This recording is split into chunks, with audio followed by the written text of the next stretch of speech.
Hey you guys, welcome back to Life as Sarah's Daughter. So on my channel today, what we're going to do is we're preparing for the Sabbath as always. So we are going to make unleavened bread. I already mixed it. So in my other video, you can see how to make unleavened bread. I'll put the link down in the bottom. But what we're doing today, we're going to make strawberry glazed unleavened bread. So I have a half cup of water, a half cup of brown sugar, and a cup of strawberries finely diced up, okay?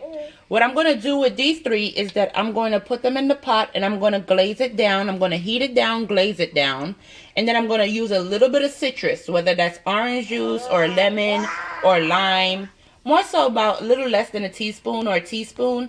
And I'm also going to add a pinch of salt. Now, when you're making the strawberry glaze, you want to taste it to make sure it is to your liking before you add it to the cake. All my pans back here are already greased and ready to go. The unleavened bread is already mixed and ready to go. So here we go. The next step is to make the glaze. So in my pot, I'm just adding the hot water, the half cup of sugar, and also my strawberries. Now I'm going to keep mixing and mixing and mixing and trying to mash up the strawberries as much as I possibly can, because again, we want a glaze in the pot in order for us to be able to put it with the unleavened bread. So I'm going to let this heat up and let it caramelize together and everything. And about a halfway through, I have it on medium to low heat, my fire. If you have like numbers on your fire, you can put it to about a 6 or 8. But I'm just going to keep an eye on it because, you know, when you're cooking sugar, it is very easy to burn. You don't want that. You want this to caramelize really good with each other. And of course, my little thing that I'm going to add is some ginger and some cinnamon. So I love cooking with ginger and cinnamon. I just like the flavor of both of them together. So you're going to see a lot of that in my dishes.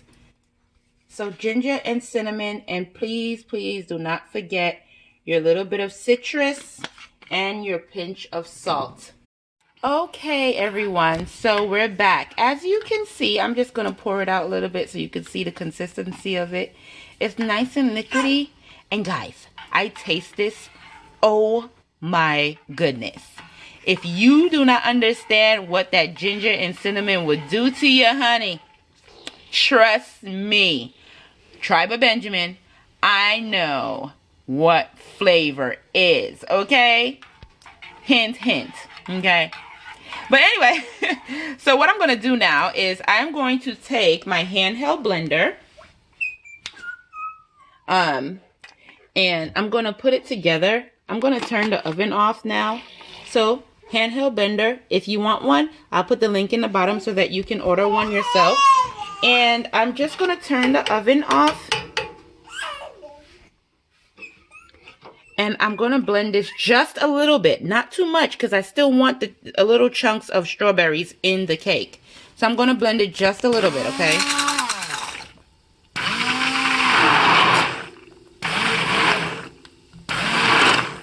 All right, that's it. Just scrape the strawberries down off the side. And I'm going to let this cool down just for a bit, maybe 5-10 minutes. And then after that, we're going to put it in the unleavened bread that we already made. So the bread is all done in the pan and waiting. And I'm going to take the strawberry glaze and we're going to put it in there. And we're going to put it into the oven. So right now the oven is preheated at 350. While the oven is heating up, I'm going to let this cool down and then we'll go from there. Okay guys, so we're back and I am going to now glaze the cakes with the strawberry. So I'm just going to take a spoonful of strawberry and I'm just going to dip it little by little all around the cake. And then when we're done, I'm going to connect all of them together. Just make a strawberry swirl, I guess.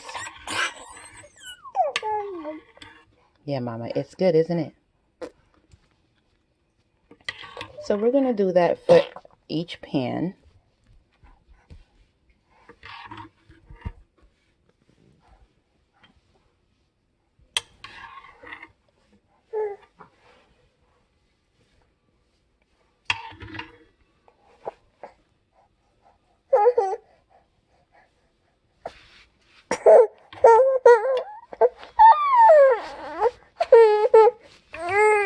Hey guys, so I have my silver straw and I'm just going to connect all of them together. Just really quick, nothing fancy. And then when they're all done, I'll show you how they come out the oven. Now, you're baking your cake for no more than 25 minutes. So what I like to do, as I said in my last video, I like to let the cake bake for 20 minutes and then I am going to turn the oven off and let the heat of the oven continue baking the cake, okay? Because I don't want it to burn. I don't want it to be so dry that, you know, it's not enjoyable. So we're going to do that and I'll show you what it looks like in a bit.